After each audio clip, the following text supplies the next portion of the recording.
Fish Venkat గారి ఆరోగ్య పరిస్థితి రోజు రోజుకి క్షీణిస్తుందని చెప్పొచ్చు. నిన్న మనం వాళ్ళ డాటర్తో అలాగే తన భార్యతో కూడా మాట్లాడడం జరిగింది. ఆయన ఆరోగ్యం రోజు రోజుకి క్షీణిస్తుంది, అందుకని మేము హాస్పిటల్ కూడా వేరే ఒక హాస్పిటల్కి మార్చడం జరిగింది అంటూ కూడా ఆవిడ చెప్పడం జరిగింది. ఫిష్ వెంకట్ గారితో పనిచేసిన గబ్బర్ సింగ్ బ్యాచ్ మనతో పాటు ఉన్నారు, వారితో మాట్లాడి మరిన్ని వివరాలు తెలుసుకుందాం. నమస్తే అన్న. నమస్తే అమ్మ. అన్న, మీకు ఫిష్ వెంకట్ గారికి ఎన్నో సంవత్సరాల నుంచి పరిచయం ఉన్న మాట, ఎప్పటి నుంచో ఉందని చెప్పొచ్చు. ఆయన ఆరోగ్య పరిస్థితి ఎప్పుడు తెలిసింది మీకు? అంటే ఇంతకుముందు ఇట్లా తెలిసింది. ఇంతకుముందు మనకు పిఆర్కే హాస్పిటల్ అని చందానగర్లో ఉంటుంది. అప్పుడు అన్నకు ఏంటంటే లెగ్కి ప్రాబ్లం అయిన ఉండే. లెగ్ ప్రాబ్లం అయితే దాన్ని సర్జరీ చేయించారు మన తలసాని శ్రీనివాస్ యాదవ్ అన్న అల్లుడు ఆ హాస్పిటల్లో. దాని తర్వాత మళ్ళీ ఒక 6-7 డేస్ తర్వాత మాకు మళ్ళీ ఇక్కడ బోడుపల్ దగ్గర ఆర్బిఎం హాస్పిటల్ ఉంది, దాంట్లో జాయిన్ చేసిరంటే మేము అక్కడికి వెళ్ళడం జరిగింది.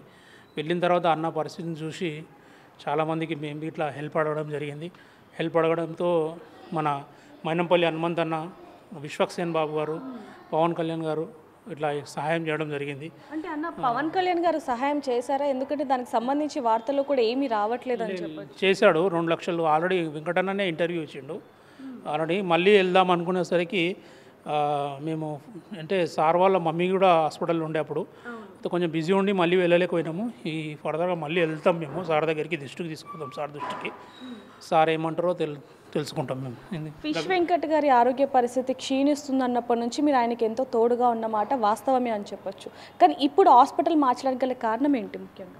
అంటే మంచి ట్రీట్మెంట్, ఇంకా మంచి ట్రీట్మెంట్ కోసము పిఆర్కే హాస్పిటల్కి తీసుకున్నాం. ఎందుకంటే మొన్న ఇక్కడున్న కోమా స్టేజ్ నుంచి కొంచెం మాట్లాడే వరకు వచ్చిండు, కానీ మళ్ళీ నిన్న నైట్ నుంచి కొంచెం మళ్ళీ అన్కాన్షియస్లోకి వెళ్ళిపోయాడు అని తెలిసింది. ఇప్పుడు మళ్ళీ మేము వెళ్తున్నాం, అక్కడికి వెళ్ళి చూస్తాము. ఎందుకంటే బయటికి వచ్చి మళ్ళీ లోపలికి వెళ్ళడం చాలా బాధాకరమైన విషయం మాకు. అందరూ హెల్ప్ చేస్తే కొంచెం అన్నకు, ఎందుకంటే వాళ్ళు ఆర్థికంగా చాలా ఇబ్బందుల్లో ఉన్నారు, వాళ్ళకు ఏదైనా ఒక సహాయం చేయాలని కోరుతున్నాను. అంటే అన్న, ఇక్కడ కొన్ని వార్తలు ఏమొస్తున్నాయంటే ముందు నుంచి కూడా ఆయన ఆరోగ్యం బాగాలేదు అన్నప్పటి నుంచి కూడా మీరందరూ కూడా ఆయనతో తోడుగా ఉన్నమాట వాస్తవమే, అందరికీ తెలుసు. కానీ ఇప్పుడు హాస్పిటల్ మార్చడానికి గల కారణం కూడా గబ్బర్ సింగ్ బ్యాచ్ ఏదైతే ఉందో వాళ్ళందరూ కూడా హాస్పిటల్ వాళ్ళని మేము డబ్బులు ఇవ్వము, కానీ మీరు ట్రీట్మెంట్ చేయాలి అంటూ కూడా మీరు కొంచెం భయానికి గురి చేశారంటూ కూడా కొన్ని వార్తలు వస్తున్నాయి. దాంట్లో ఎంతవరకు వాస్తవం ఉంది? అదంతా తప్పుడు వార్తలమ్మా. ఎందుకంటే హాస్పిటల్ వాళ్ళు, ఆర్బిఎం హాస్పిటల్ వాళ్ళు చాలా కోఆపరేట్ చేసారు, చాలా మంచిగా చూసుకుర్రు. నరేందర్ సార్ అని ఉండు, ఓన్లీ మెడిసిన్ వరకే డబ్బులు తీసుకుండు, అలాంటి ఇబ్బందులు ఎవ్వరేం పెట్టలే. అది అన్నీ పుకారులే. ఎందుకంటే కొంచెం మంచి ట్రీట్మెంట్ కోసము అక్కడికి అన్నకు అక్కడ వాళ్ళ ఫ్యామిలీ మెంబర్సే, మా డిసిషన్ కాదు అది, వాళ్ళ ఫ్యామిలీ మెంబర్సే, వాళ్ళ కూతురు కొడుకు గిట్లా పిఆర్కే హాస్పిటల్లో జాయిన్ చేసుకుంటాం మేము అని చెప్పడం జరిగింది. ఆల్రెడీ వాళ్ళకు నిమ్స్ హాస్పిటల్లో జాయిన్ చేయమని చెప్పినుండే, కానీ నిమ్స్ కాదు మేము అక్కడ వెళ్తాం పిఆర్కే అంటే అది మీ ఓన్ డిసిషన్, అది మేమేం చెప్పలేము. మేము ఓన్లీ వచ్చి మాట్లాడి చేసే వరకే మా బాధ్యత. ఎందుకంటే మీ డిసిషన్ అమ్మ, మీరు ఎట్లా అంటే అట్లా, ఎందుకంటే మీరు ఉండేటోళ్ళు కాబట్టి అంటే వాళ్ళ డిసిషన్ మీద వదిలేసినాం. వాళ్ళు పిఆర్కే హాస్పిటల్ తీసుకోరు. మన మెట్టు సాయాన్ని ఉండు కదా, అన్నవి చాలా హెల్ప్ చేసిండు. మన మినిస్టర్ని తీసుకొచ్చిండు, వాకిటి శ్రీహరణ, అలాగే మన హనుమంతనని ఇట్లా సాయాన్ని తీసుకొచ్చి వాళ్ళకి ఆర్థికంగా సాయం చేయడం జరిగింది మెట్టు సాయాన్న. మీరు ఆయనతో చివరిసారిగా ఎప్పుడు మాట్లాడారు? అసలు ఏమని మాట్లాడారు? మొన్ననే ఒక డే బిఫోరే, మొన్న 2 రోజులు 1 డే బిఫోరే మాట్లాడినాము. మన డాక్టర్ గారికి ఇట్లా అన్నతో డైలాగ్ చెప్పించిండు. డైలాగ్ అన్నా అంటే నేను ఇప్పుడు ప్రిపేర్ అయ్యే డైలాగ్ చెప్తాను, నేను ఇప్పుడు చెప్పలేను అట్లా నేను అంటే, నేను డైలాగ్ కొడుతుంటే ఇక మావాడు డైలాగ్ కొడుతుంది కదా అని మాట్లాడింది మంచిగా, చాలా సంతోషం అనిపించింది. కానీ మళ్ళీ ఇప్పుడు నిన్న నైట్ నుంచి కొంచెం అన్కాన్షియస్లోకి వెళ్ళిండని తెలిసింది.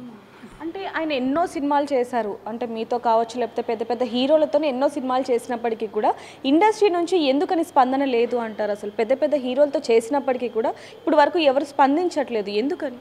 అది అయితే నేను చెప్పలేను మేము, ఎందుకంటే తెలిసి వాళ్ళు ముందుకు వచ్చి చేస్తే కానీ బలవంతంగానైతే మనమైతే ఏం చేయలేం. ఇప్పుడు తెలిసిన వాళ్ళు, ఇప్పుడు విశ్వక్సేన్ బాబు ఉండు తెలిసిండు, ఆయన వచ్చి చేసిండు. హనుమంత్ అన్న ఉండు వచ్చి చేసిండు. అట్లా చిన్న చిన్న ఇప్పుడు యూట్యూబర్స్ ఉన్నారు, యూట్యూబ్ ఛానల్ వాళ్ళు ఇమ్రాన్ భాయ్ పోయి ₹1,00,000 ఇచ్చిండు. అట్లా తెలుసుకొని వచ్చి చేస్తే మనమైతే ఇక బలవంతం పెట్టలేము. తెలిసినాక అవి మనం ఏమనలేము. అది చివరిగా ఏమంటారు మరి ఈ వార్తలకి? మీరు ఏమని సమాధానం చెప్తారు చివరిగా?